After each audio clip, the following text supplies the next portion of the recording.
We have just built the ultimate Club Spec R53 Mini Cooper S. Let's go.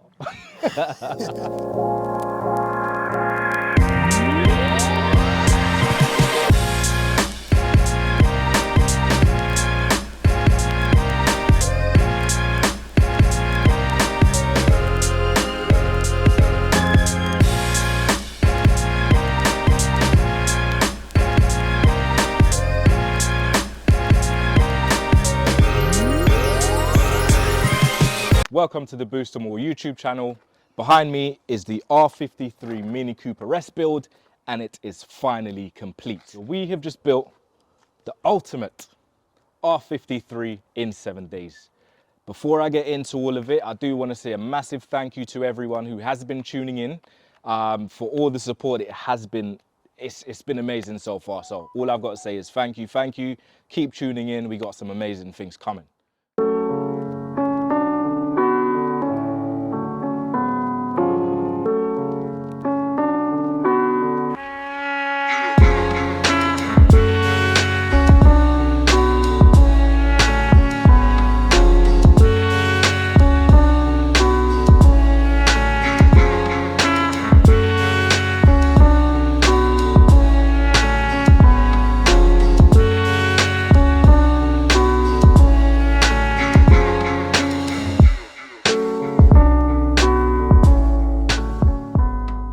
As the build is now complete, I am going to talk you guys through every single thing that we have done to this car, from the exterior styling to the interior styling and mods, to the engine components, to everything that we've done to the engine, to the brake setup, to the tires and wheels, to the suspension. So pretty much everything that we've done to this car, I'm going to let you guys in. So we're starting with the interior of the car.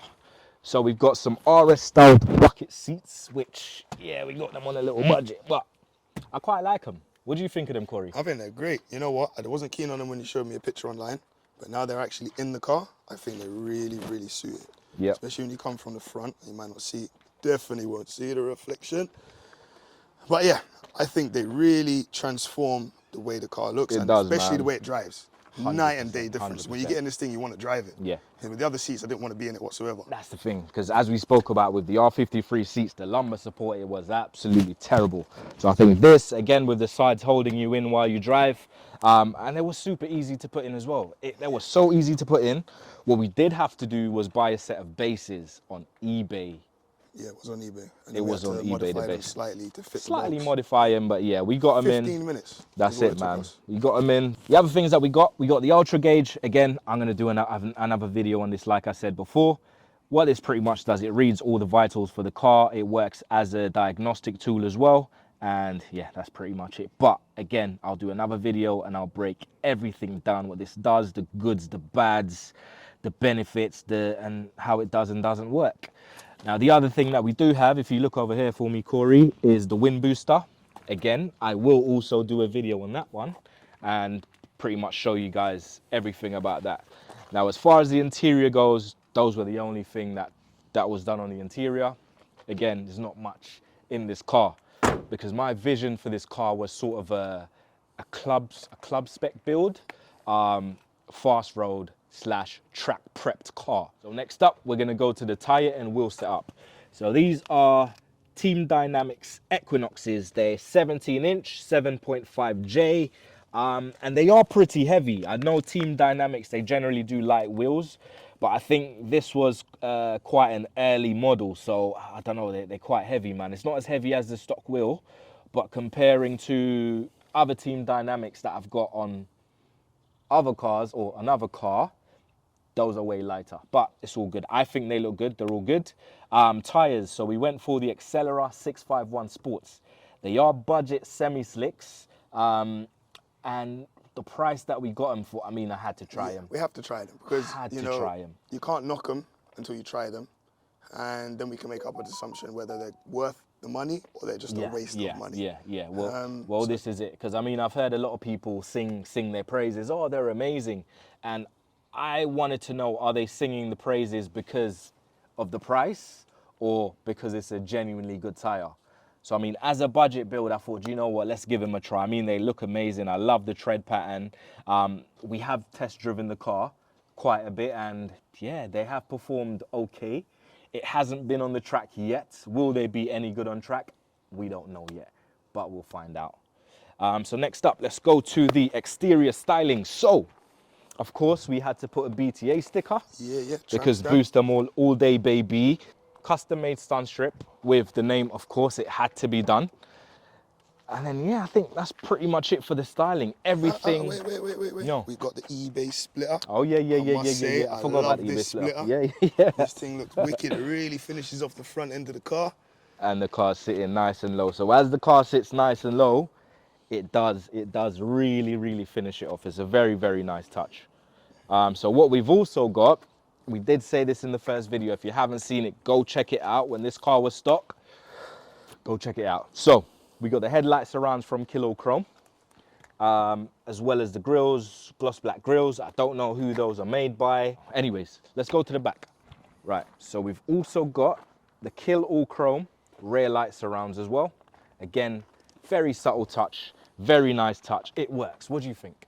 I think it looks wicked. I think with the lights and the trims, it really finishes the rear end of the car off. Even down to the chrome badges, I think that finishes it. It looks like it's American.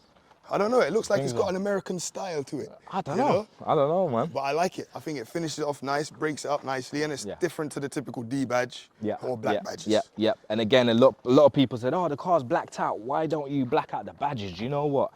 I think with the chrome badge here, chrome badge there, exhaust tips, I think for me, I think that works. I like it a lot. So we've done so much to this car, I'll be honest, I can't say it all from my head because I've completely forgotten half the things we've done. So I'm gonna go through my notes and I'll talk to you guys about what we have done with the suspension.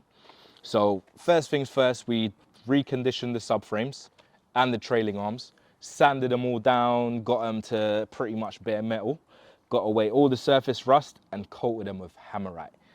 Hammerite, godsend. Powder coating, is it better or is hammerite better? I don't know. Because I've had powder coated, for example, wheels, and they started to peel. I've had hammerited subframes on other cars, and they were good after 3-4 years. So I don't know, make your own decision on that one. So we got brand new wishbones, ball joints, drop links, tie rods, track rods, all of that stuff, all brand new. So we've got some poly bushing in there as well. We've got the wishbone bushes, anti-roll bar bushes, trailing arm bushes, and then we have AP coilovers. AP coilovers, test drove them, am I a fan? You know what, they feel very stiff when you're driving. Like just on a normal road, you're like, wow, this is stiff. When you get into a bend, you expose the limits and you expose how soft they are. Maybe, I don't know. Yeah, I felt the softness. I don't know how I feel about them because again, we've got to get the car aligned. It is gonna go for a proper geometry setup. I'm not just gonna go get any normal alignment again because of all the suspension work that we've done. It just makes sense to get everything done correctly, get it properly set up because it will be a fast road / track car. So we're gonna do all of that as well. We've got Silver Project, adjustable camber arms and adjustable tote arms.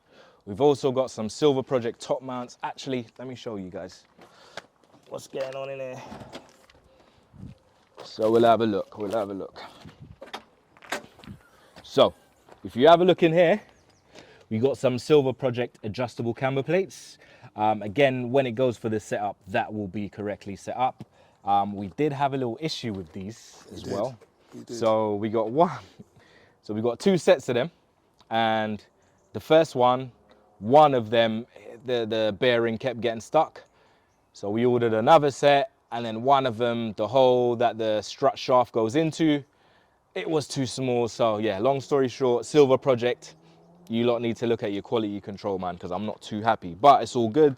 We needed to get the build done as quickly as possible because we had 7 nights to get it done, and we did it. So next up, bit of suspension work. So we have the strap brace. It's a Chromium Tech mini one. I've heard a lot of good things about these. I was gonna go on a bit of a budget to get a strap brace, but I decided, you know, I'm gonna turn it up a notch, It matches the engine bay perfectly, and yeah, let's just do that. Now, because the car's lowered, the drive shafts were pretty much looking like that, but we had to get some drive shaft spacers and some roll center adjusters, and that sort of corrected it a little bit. In the long run, will those be a good solution, or will those be a permanent solution? What do you think, Corey? Because again, the drive shaft, for me, seeing drive shafts, they don't sit like that, man. What do you think? It's, from what I've seen, it is a running issue on these cars, but I think with the spacer pushing the drive shaft into the gearbox, it is gearbox, no, it's hub side, isn't it? Yeah, Either way, hub side, he's pushing it in, locking it in place, yeah, they should be fine. Worst case scenario is you'll have to just go through drive shafts as the seasons change. We'll see. We'll run it and see what happens. That's all we can do, really. I'm going to tell you guys exactly what we've done in the engine bay. Just going to read from a list, so bear with me because there's so much work that's been done. So we've done all the gaskets and seals. We've done a new timing chain, new crank pulley, new supercharger pulley. That's a 17% cavs pulley. Now that did come with the supercharger that we bought. We serviced the supercharger. We put a new water pump on, new oil pump, new gate supercharger belt, a new radiator fan resistor, full silicon hose kit from Stony Racing, silicon snoot boots and intake hose from MTC, a K&N cone filter in a modded airbox, uprated intercooler, but I do plan to change that because a little issue with the intercooler, if you have a quick look here, I don't think it cools the car enough, like quickly enough. So when you're on it, the car does go up to temp really, really quick. Like the IATs go very high and it does recover at a reasonable pace, but I would like it to recover a bit quicker. So that is something that we may be looking into to see, and maybe go, what's the other good ones?